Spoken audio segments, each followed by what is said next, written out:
हम ऐसे ठग के साथ नहीं हैं जो जनता को ठग करके और उसका वोट ले करके और राम मंदिर में खर्च करता हो। मोदी जी की सरकार में केवल 2% पूंजीपति खुश हैं, अडानी और अंबानी। एक्सरे होना चाहिए देश का, बिल्कुल होना चाहिए, हर किसी को उसका हक मिलना चाहिए, किसी एक का वर्चस्व नहीं होना चाहिए। यहाँ पे रईस रईस होते जा रहा है, गरीब गरीब होते जा रहा है। मोदी जी सिर्फ पूंजीपतियों के लिए काम कर रहे हैं और जिस दिन पूंजीपति का राज आ जाएगा हम लोग सिर्फ मजदूर बनकर रह जाएंगे। राहुल गांधी की भारत जोड़ो न्याय यात्रा इस वक्त उत्तर प्रदेश के प्रयागराज में, और देखिए कि यहाँ से 50 मीटर के दूरी पर राहुल गांधी जो है वो अभी भाषण दे रहे थे। तो उनका भाषण खत्म हुआ है, कुछ ही देर में निकलेंगे, लेकिन उससे पहले जो है जो छात्र हैं, जो अभ्यर्थी है जिनका पेपर लीक हुआ है, उनकी बातें सुन रहे हैं, उनसे मिल रहे हैं। यहाँ पर हमारे साथ कई लोग हैं, उनसे बातचीत करें। क्या नाम है आपका?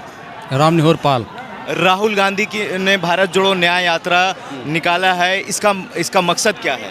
इसका मकसद है कि पूंजीपतियों से मुक्त कराना है देश को, और किसानों, मजदूरों, मजलूमों को न्याय दिलाना है। हाँ। आपके प्रदेश में छात्रों पर लाठियां चल रही हैं, तो अन्याय हो रहा है उनके साथ। हाँ। क्या नाम है आपका? हरेंद्र कुमार नाम है भैया जी, थोड़ा कैमरा देख लीजिए भैया जी। क्या नाम? हरेंद्र कुमार नाम है। राहुल जी के पास क्यों आए?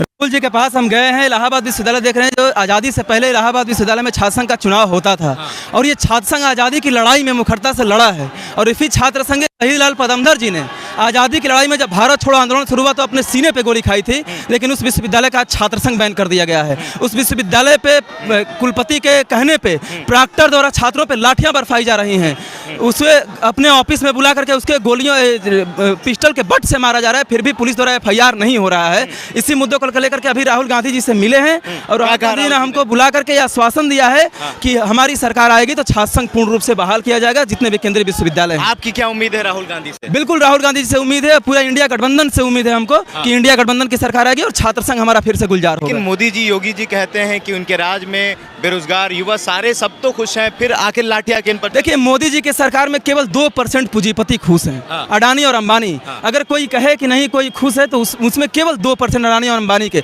और 24 में राहुल गांधी जिंदाबाद। मोदी जी इन छात्र संघों को बंद करके ये चाहते हैं कि सदन में, राज्यसभा में और लोकसभा में या सदनों में उनके पूंजीपति द्वारा पाले गए जो लोग हैं वो सदन में आकर के बोले, और किसानों का और आम लोगों की राहुल जी खुद एक स्वर्ण है, स्वर्ण जाति से आते हैं और कह रहे हैं कि जातीय जनगणना होना चाहिए, और मोदी जी पिछड़े जाति, मोदी पिछड़ा विरोधी हैं। तो विश्वास आपको किस पर है, मोदी जी, राहुल जी? देखिए, आप सुनिए कि जनेश्वर मिश्रा जी भी सवर्ण बिरादरी से आते थे, राम मनोहर लोहिया जी भी जनरल से आते थे, BP जी भी, जिन्होंने मंडल कमीशन लागू किया।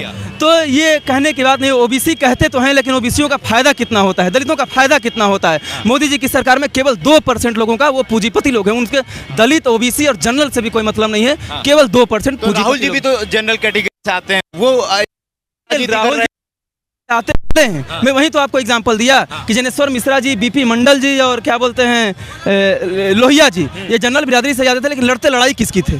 जो बहुसंख्यक लोगों की, जो इस देश की आबादी है, जो किसान है, गरीब है, मजलूम है, जो छात्र है, उसकी लड़ाई लड़ते थे। तो हम आम लोगों की लड़ाई लड़ने वालों के साथ हैं, हम ऐसे ठग के साथ नहीं हैं जो जनता को, भारतीय जनता को ठग करके और उसका वोट ले करके और राम मंदिर में खर्च करता हो। राम आएंगे। एक्सरे होना चाहिए देश का, बिल्कुल होना चाहिए, और ये जो गरीब और अमीर के बीच में जो खाई बनती जा रही है, रईस रईस होते जा रहा है, गरीब गरीब होते जा रहा है। अगर आप इतिहास देखें, अगर आपने पढ़ा है तो पहले भी बहुत बड़ी क्रांतियां हुई हैं। रशिया और क्या कहते हैं, इसका उदाहरण है कि जब जातीय जनगणना से फायदा होगा, इतिहास में बात बिल्कुल होगा, हर किसी को उसका हक मिलना चाहिए, और किसी एक का वर्चस्व नहीं होना चाहिए यहाँ पे।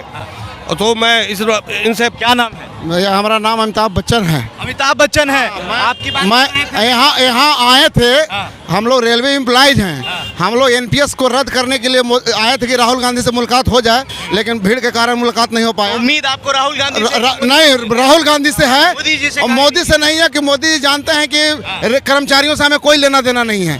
कर्मचारी है, आज मैं सब प्राइवेट सेक्टर कर दूंगा, और सब प्राइवेट जब हो जाएगी तो कर्मचारी क्या रहेगा? कर्मचारी को 16 लाख कर्मचारी को घटा के आज 5 लाख पर ला दिए हैं। तो मोदी जी 2 लोगों के लिए काम कर रहे हैं। मोदी जी सिर्फ पूंजीपतियों के लिए काम कर रहे हैं, और जिस दिन पूंजीपति का राज आ जाएगा हम लोग सिर्फ मजदूर बनकर रह जाएंगे। आप आइए, कमाइए, अगर नहीं कमाने का मन है तो पकड़ के लाएगा और काम करवाएगा। 24 में राहुल गांधी जिंदाबाद, राहुल गांधी जिंदाबाद। अगर हमारा NPS राहुल गांधी रद्द कर दिए, 24 में राहुल गांधी का सरकार बनेगा।